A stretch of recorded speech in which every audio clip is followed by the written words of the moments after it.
Olá, seja bem-vindo ao programa Moda e Fitness. No programa de hoje, nós vamos falar sobre os efeitos psicológicos nessa quarentena. Não saia daí, o programa de hoje está no ar.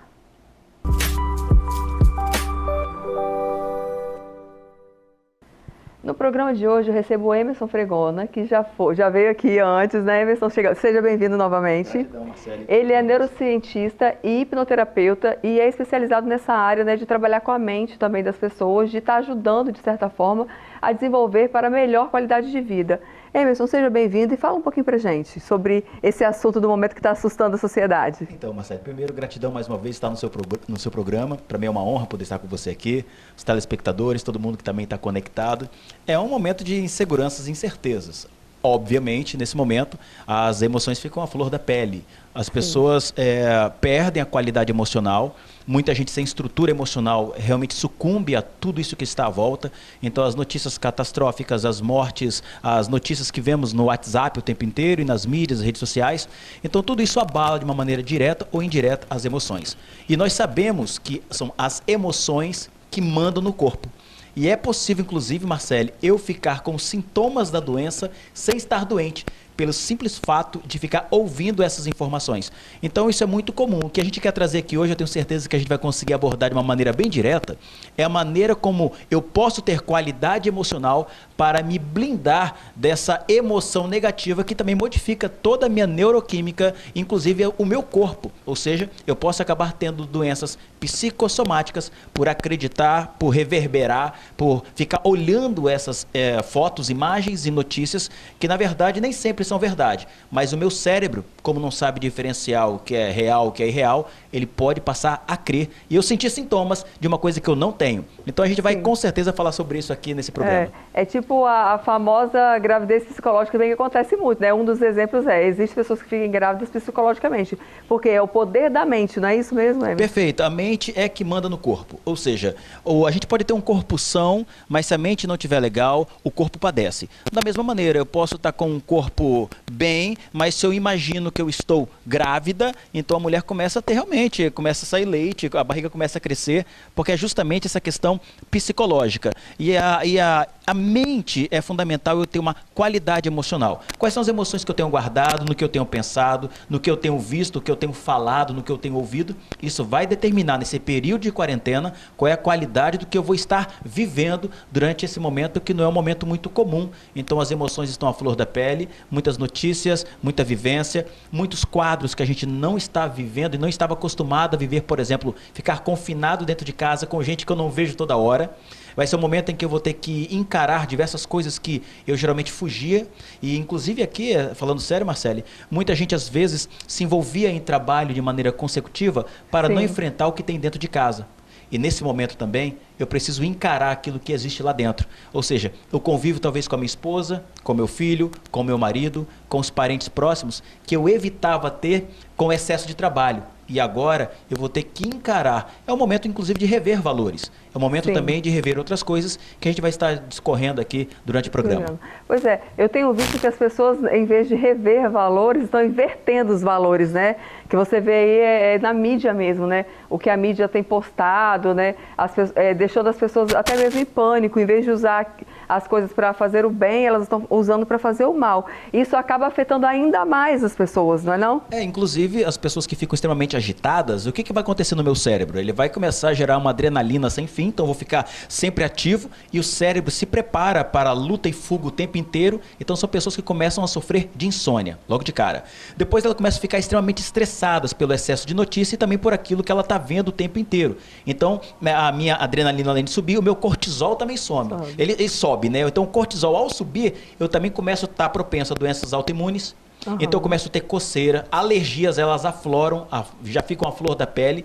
E com isso, o que eu vou precisar lidar? Inclusive tem uma dica que eu sempre falo para as pessoas. Eu já posso dar dica aqui? Pode, fica à vontade. Uma dica que é muito comum. Durante um dia, faça um teste durante um único dia. Silencie todas as suas redes sociais que falam de catástrofe, coronavírus, etc. Silencie. Segundo, não veja nenhum tipo de programação que fique mostrando tragédias, catástrofes. Durante um dia só, não é 2 dias, um dia só. Naquele dia que você vai fazer isso, que você vai silenciar, que você não vai ficar vendo essas notícias, aproveite para ler um livro, Aproveite para tomar um banho diferente, colocar uma roupa legal, assistir um filme de romance, de vida, um filme interessante. Você vai perceber como o teu cérebro vai se acalmar e você vai ter uma noite de sono que há muito tempo você não tinha. Você precisa tirar essas notícias alarmantes do ouvido para que o cérebro não fique produzindo essa preparação para a luta e para a fuga. Enquanto eu digo que uma mente que está em paz dorme em qualquer lugar. Então o que a gente precisa é acalmar a mente nesse momento. É aquilo que eu sempre falo, né? Tudo que você foca cresce. Então, se você foca nesse vírus, ele cresce. Eu costumei dar um exemplo ontem que eu até falei assim, gente, se as pessoas soubessem o quanto de doenças que tem por trás disso aí, muito maiores do que isso, vamos supor que a mídia hoje chega a mãe e fala, tem não sei quantos mil casos de dengue, vai acabar todos os repelentes das farmácias. Porque é exatamente assim que a mente trabalha, com o poder daquilo que ela ouve e daquilo que ela, de certa forma, tenta controlar, mas não tem controle. E ela foca, tipo assim, tá todo mundo focando no vírus e a tendência, se não tirar um pouco esse foco, é piorar mesmo, né? O que você falou tem todo fundamento. Aquilo que você foca expande, aquilo que você focaliza aumenta, a sua energia vai para onde o seu foco vai. Isso não é falácia de coach, nem de inteligência emocional. Isso é o cérebro. O cérebro tem a SARA, é o Sistema Ativador Reticular Ascendente. E é no cérebro. E ele amplia tudo aquilo que você focaliza. É a famosa tempestade no copo d'água. Às vezes é uma coisa extremamente simples, mas como eu foco tanto o assunto, eu foco tanto aquilo, que aquilo acaba virando uma tempestade. E é um processo cerebral isso. Então, ou seja, cuidado com aquilo que você anda focando, porque por menor que seja, isso pode expandir e o teu cérebro coloca toda a sua energia nisso. A minha energia vai para onde o meu foco vai. E isso a gente está falando no geral, tá? Quando ele fala assim que pode ser uma coisa pequena, ele não está se direcionando para o vírus, ele está falando no geral. Tudo que você foca, cresce. Então, se você foca em você, na sua saúde mental, de uma forma positiva para você não absorver o que está acontecendo, você tende a melhorar, não é mesmo, Emerson? Perfeito. O corona é só um detalhe. É só um detalhe. É só um detalhe que às vezes vai revelar coisas que nós não víamos. E até vai revelar coisas que nós escondíamos. Não importa. A questão dessas coisas que nós focamos é para qualquer área da vida. Se você focaliza um problema na vida, ele vai expandir.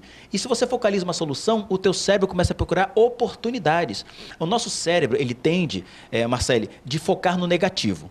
Por que ele geralmente foca no negativo? Por um sistema de autopreservação. O nosso cérebro faz de tudo para nos preservar. Ele é uma máquina de preservação. Então ele vai gravar memórias, imagens, situações de muito mais problemas do que aquelas que nós buscamos soluções. Porque para te preservar da dor, ele prefere gravar aquilo que é um problema do que manter aquilo que é legal. Por isso que na vida a gente se lembra de momentos mais ruins do que de momentos bons. Porque os momentos ruins é um registro que ele guarda para evitar que a gente sofra novamente com aquilo e nos mantém em vigília o tempo inteiro. Então a ideia é essa, é expandir, focar naquilo que é vida, naquilo que é bom. Seja o que for, o menor dos problemas, seja ele qual for, se ficar sendo focado, se ficar futucando, o cérebro amplia e coloca toda a minha energia naquilo. Agora, eu sou leiga no assunto, né? Mas como a gente trabalha com internet, a gente ouve de tudo, né? E vê de tudo também. A gente vê que o que causou essa reação nas pessoas foi o fato da palavra quarentena, né? Tipo assim, eu acho que essa palavra assustou ainda mais as pessoas, não é mesmo? Sim, a ideia da quarentena significa que eu vou ficar fechado, isolado, preso dentro de uma prisão. O ser humano, ele nasceu para ser livre. E essa liberdade, quando ela é tolhida, automaticamente o meu cérebro fica, eu estou limitado. E o cérebro não é uma máquina limitada. Eu até postei hoje sobre a internet que existe uma falácia muito grande, dizendo que nós só usamos cerca de 5 a 10% do cérebro. Isso não há qualquer comprovação científica a respeito disso. Nós usamos o cérebro sim, e muitas vezes a sua totalidade. A questão é naquilo que eu focalizo. Então a ideia da quarentena é de eu ficar guardado, de eu ficar fechado, de eu ficar paralisado, é que me traz esse temor. Por quê? Porque nós nascemos com o espírito livre. Muita gente não sabe disso, mas na verdade ele nasceu para ser livre. A ideia da quarentena é, eu vou ficar isolado e como eu falei no início, eu posso estar na vida fugindo de uma coisa que eu não quero encarar, que dentro desse confinamento eu vou ter que rever.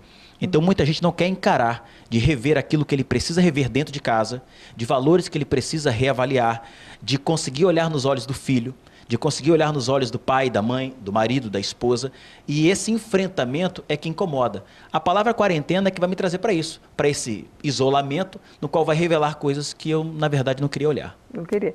E tem gente também que leva um pouco, se eu estiver errado também pode me corrigir.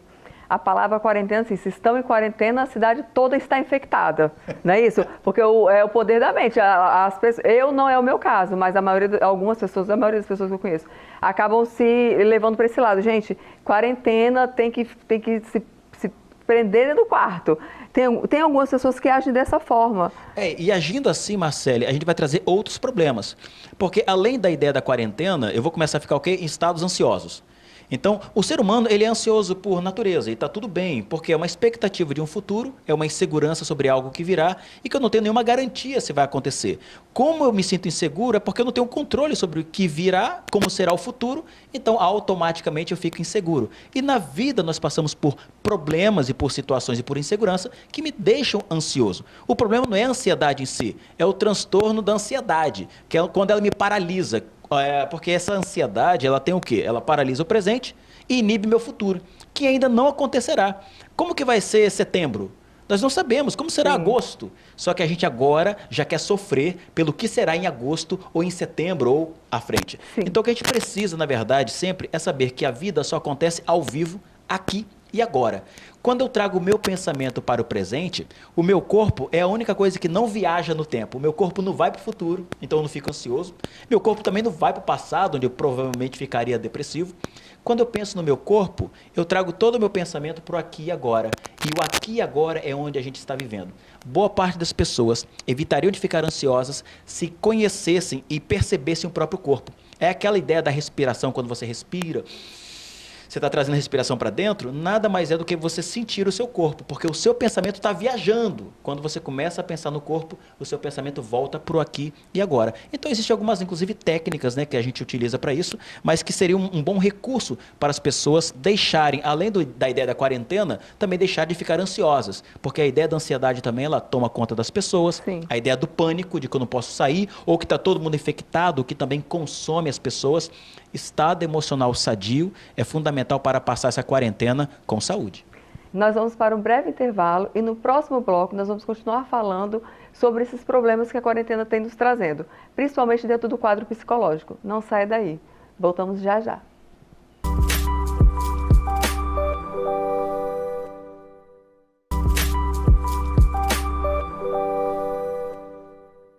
Estamos de volta e vamos continuar falando sobre a quarentena e os quadros psicológicos dentro desse momento que estamos vivendo na nossa sociedade e no mundo afora também.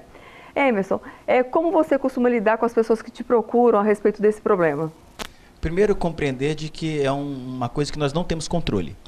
Nós queremos controlar tudo que está do lado de fora. A gente não consegue, Marcele. A gente não consegue controlar a chuva, não consegue controlar esse vírus, nem da forma que ele foi feito, não importa. O único lugar que a gente deveria aprender a controlar é aqui dentro.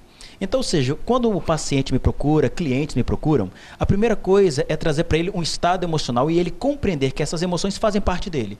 Depois, aprender como lidar, porque acho que esse é o grande desafio. A gente aprender a lidar com a emoção que está aqui dentro e a gente não sabe por que esse coração está fibrilando desse jeito, porque está com essa falta de ar, porque as mãos estão suando. Então, eu preciso aprender a lidar com essas emoções que se manifestam no meu corpo. Então, o primeiro passo é ensinar a essa pessoa de que ela não controla nada do lado de fora. Que se ela precisar controlar algo, tem que ser aqui dentro. Então eu dou estratégias a ela para que ela se sinta mais segura, para que ela se sinta melhor, para que passe por essas adversidades. Lembrando que isso pode acontecer em qualquer fase da vida, em qualquer momento. Então não quer dizer que se a pessoa acabou de passar pela terapia agora, de que mês que vem ela não tenha. Claro que pode ter. É comum ao ser humano, é inerente a todo ser humano. A questão é como eu vou lidar com isso da próxima vez. Isso é reensinar, reeducar o meu cérebro. Eu preciso reeducá-lo por uma próxima situação, que não será mais da mesma maneira. Eu tenho certeza que todos nós estamos aprendendo nessa quarentena. De alguma forma, eu sempre digo que ninguém está perdendo nada. Ou a gente está ganhando ou está aprendendo. De alguma maneira, de alguma forma a gente está aprendendo ou está ganhando. Então, vamos ressignificar esse momento. Então, é essa dica que eu sempre dou para quem chega para já bater um papo comigo na clínica. Primeiro é mostrar para ele uma realidade, que ele está no mundo. Isso é passível a todas as pessoas que estão debaixo do sol. A questão é o que eu faço com isso? Não é o que está me fazendo, é o que eu faço mediante esse desafio que a gente tem diante de nós. Então, primeiro, acalmar o coração da pessoa, tranquilizar e dar a ela recursos para que ela leve para dentro de casa essa qualidade emocional para viver melhor nesse momento de adversidade. Sim. Eu costumo dizer, assim, eu não sou especialista na área, igual eu sempre falo, sempre que meus convidados vêm aqui, eu sempre falo, não sou especialista na área, mas eu procuro pesquisar também, até mesmo para estar por dentro dos assuntos. Eu acredito que, tipo assim, essa é a doença que está todo mundo no momento. Então, você falou que se todo mundo se desfocar disso, vai ter uma melhora psicológica muito grande. Então, eu acredito e também acredito e costumo passar para as pessoas que essa doença, ela não vai vir e vai ficar, ela vai vir, vai passar, ela vai vir e vai ficar para sempre. Só que é um estado em que nós estamos, em que está um estado mais alarmante, onde as pessoas focam nisso e não conseguem focar em mais nada. Qual dica você daria para a pessoa tirar o foco além dessa que você já deu, né? Óbvio, de desligar as internet um pouco. Você falou assim, a pessoa em si mesmo, né? Além de parar de julgar as pessoas, de se colocar no lugar das outras pessoas, se colocar no lugar delas. Qual mentalmente, assim, fisicamente, psicologicamente, a pessoa conseguiria estar absorvendo isso de uma forma menos dolorosa, isso? Ok. Uma das dicas comuns é a que nós chamamos de visão de futuro. Uma visão extraordinária, uma visão melhor do que o presente, olhando para o futuro. Como o nosso cérebro não sabe diferenciar esse real e imaginário, ele não tem noção, a gente pode projetar na mente um futuro. E como é que eu faço isso? Algumas dicas comuns. Meditação faz isso. A oração faz isso. A reza faz isso. Yoga faz isso. A hipnose faz isso. A auto-hipnose faz isso. Então, ou seja, existem diversos recursos que eu posso utilizar para entrar nesse meu estado meditativo, ou nesse estado onde eu saio dessa agitação e entro no relaxamento melhor, porque inclusive meu cérebro aprende melhor relaxado, e eu começo a visualizar sendo aquilo, não desejando ser. Tomara que o futuro seja melhor. Não serve para o cérebro. O cérebro já tem que se ver sendo. Então, o que eu posso fazer? Ao invés de deitar na minha cama, imaginar que o corona está batendo na minha casa, eu imaginar como daqui já a um mês, já se sendo verdade, como é que eu vou estar na praia com a minha família, como é que meus negócios já vão estar, como é que vai ser minha nova postura, como meus negócios já fluem, já migram para o campo virtual. Então, essas novas ideias vão manter meu estado emocional sadio, porque como o cérebro não sabe diferenciar, ele acha que está acontecendo. Aqui, gente, a gente não está falando que é para todo mundo, não vai acontecer nada, tá tudo bem, não existe doença, pode fazer o que quiser, não. Aqui a gente está falando de uma forma de amenizar os sintomas que algumas pessoas estão levando muito, assim, tem que levar a sério sim, mas estão tendo problemas psicológicos muito grandes por causa disso. Inclusive, Emerson, tem dois grupos de pessoas, eu gosto de dividir assim, sempre em dois grupos, né, porque é mais em bola. Vamos dividir em dois grupos. Aquelas pessoas que acham que qualquer coisinha vai pegar, e aquelas pessoas que vai morrer do coronavírus, e aquela pessoa que acha que se tiver que morrer, ela vai morrer de qualquer jeito. Existem pessoas que pensam assim. Aquelas pessoas que acham assim, se eu me prevenir, eu não vou morrer. E tem aquele grupo de pessoas que pensam, eu vou morrer de qualquer jeito mesmo. Se for a hora, eu vou morrer e pronto, acabou. O que você tem a dizer sobre isso? Então, é uma loucura. O ser humano toma essas decisões malucas. O que a gente quer dizer é, existe um problema? Existe. Existe um desafio para a sociedade? Existe. E ninguém quer subdimensionar nem superdimensionar nada. A gente quer falar sobre qualidade de vida nesse estado, que é só mais um estado que na vida você vai enfrentar. Corona é só um detalhe da vida que vamos ter que enfrentar. E estamos enfrentando como sociedade de uma maneira, todo mundo juntos, de alguma forma. Então, assim, no caso, nesses dois grupos que eu separei, o grupo que pensa que se tiver que morrer de qualquer forma, está pensando dessa forma, que tem que enfrentar o problema e passar por ele. E a gente... Cérebro de ser humano é uma terra que ninguém conhece. Mas uma coisa é certa. As pessoas que geralmente falam assim, se eu morrer de qualquer jeito está tudo bem, são pessoas que não estão valorizando a vida. De uma visão mais sistêmica, assim, se eu fosse falar de uma ideia mais sistêmica, são pessoas, quando a pessoa diz assim, tanto faz, tanto fez, se morrer, morreu, são pessoas que geralmente, o que eu vou falar é sério, geralmente tem um problema muito sério ligado à figura da mãe. Porque da mãe é que vem a vida. Pessoas que não dão muito valor à vida, pessoas que pensam em suicídio, elas têm geralmente, baseado numa visão sistêmica de um processo chamado constelação familiar, na ideia da constelação são pessoas que têm dificuldades, problema sério em aceitar a figura da mãe. E não é essa mulher da terra, é a figura da mãe, ou seja, como vida. Essas pessoas que não dão muito valor à vida podem estar ligadas a isso. Então, ou seja, olha quantas coisas podem estar acontecendo numa simples frase de dizer, tanto faz, tanto fez. E não é isso. Nós somos seres emocionais. 95% do nosso cérebro é emocional, 5% racional, 5% cognitivo, 5% analítico. 95% é emoção.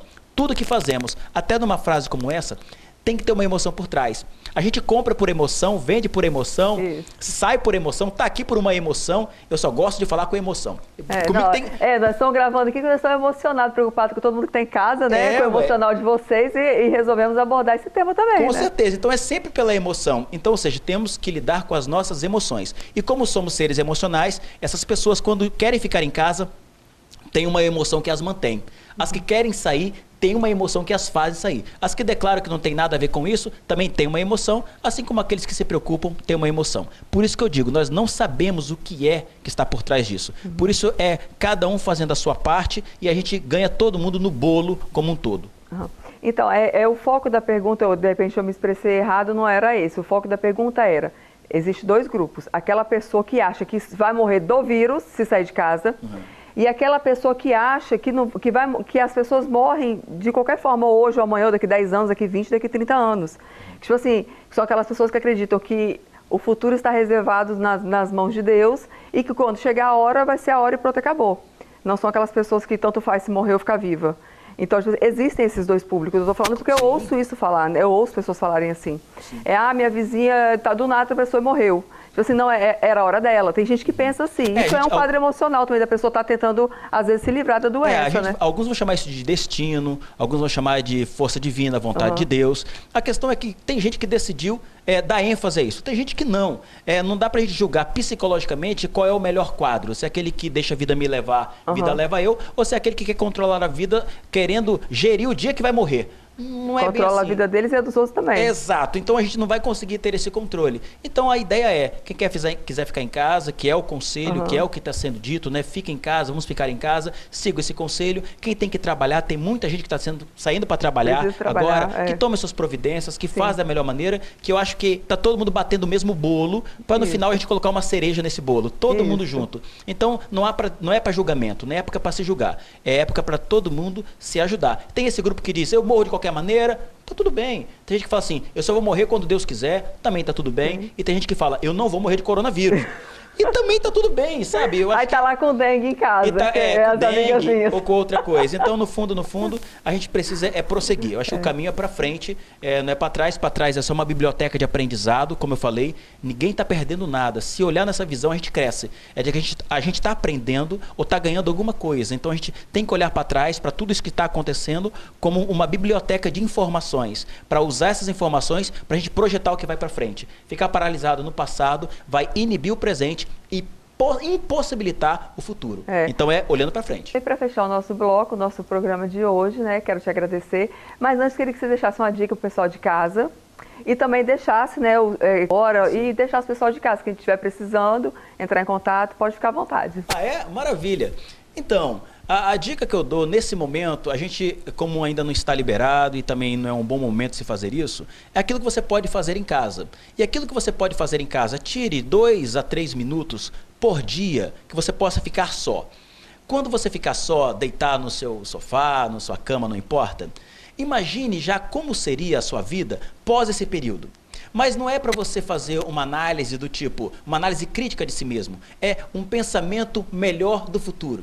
Imagina como vai estar o seu corpo, como vai estar você, já passado por isso, aprendido com isso, ou seja, traga estados emocionais melhores. Encontre um lugar seguro para você. Então, imaginar esse lugar seguro, um lugar onde nada nem ninguém lhe incomoda, um lugar onde nada te perturba, onde você está saudável, você está trazendo mudanças neuroquímicas no corpo. Então, esse estado emocional de tranquilidade, conforto, e você pode dizer isso, olha, isso o nome disso é sugestão, compound. Você vai fazer assim, todas as manhãs, quando eu acordar, eu vou estar bem e vou dormir em paz, sossegado. Pode falar isso de 7 a 10 vezes. E isso é interessante. Esse compound positivo para o cérebro é uma autossugestão. Vá para esse seu lugar seguro. Imagina, 2 a 3 minutos só. E diga para você, todas as manhãs, quando eu acordar e quando eu dormir, eu vou estar em paz. Todas as manhãs, quando eu acordar ou eu dormir, eu vou estar em paz. Esse é um recurso que funciona. Gente, para você saber se é verdade ou mentira o que eu estou falando, teste. Faça, eu sempre digo, faça primeiro, tem que seguir o que eu estou falando e você vai ver o resultado impressionante de coisas extremamente simples, sem ritalina, sem fluoxetina, sem nada desse tipo. O outro detalhe é, se você quiser fazer contato a partir de segunda-feira, Marcelo, eu vou atender, né? Estou voltando a atender novamente agora no consultório, sessões individuais, com todo o processo de segurança, até porque, como eu tenho dito e falei nas minhas redes sociais, quem tem dor não pode esperar. tem muita gente com dor. Então eu vou cumprir a minha missão e vou estar atendendo essas pessoas, voltando no fluxo apenas pelas manhãs, vou estar atendendo lá no meu consultório. E quem quiser fazer contato, acessar minhas redes sociais, @EmersonFregona, no Instagram, é fácil me encontrar também. E a partir dali do meu Instagram a gente pode fazer contato pelo direct, passo o telefone da clínica, o acesso para que vocês também possam fazer contato comigo e vamos trabalhar juntos. É um processo em que a gente tem que estar de mãos dadas. E gratidão você, Marcele, por essa abertura mais uma vez. Eu que agradeço. Estar com você, com o seu público e trocar essa informação que eu imagino que é de grande valia para todos nós. Sim. Emerson, muito obrigada mais uma vez pela participação no programa, né? O que a gente tenta levar para o pessoal de casa nesse momento são calmaria, né, leveza, que o pessoal fique mais tranquilo, nada pesado. A gente sabe que o momento é um momento que está todo mundo meio que assustado, em pânico, mas o que a gente puder fazer para deixar vocês mais leves, nós vamos fazer. Eu queria agradecer a presença do Emerson, queria agradecer a presença de vocês e a audiência e até o próximo programa. Muito obrigada e até já.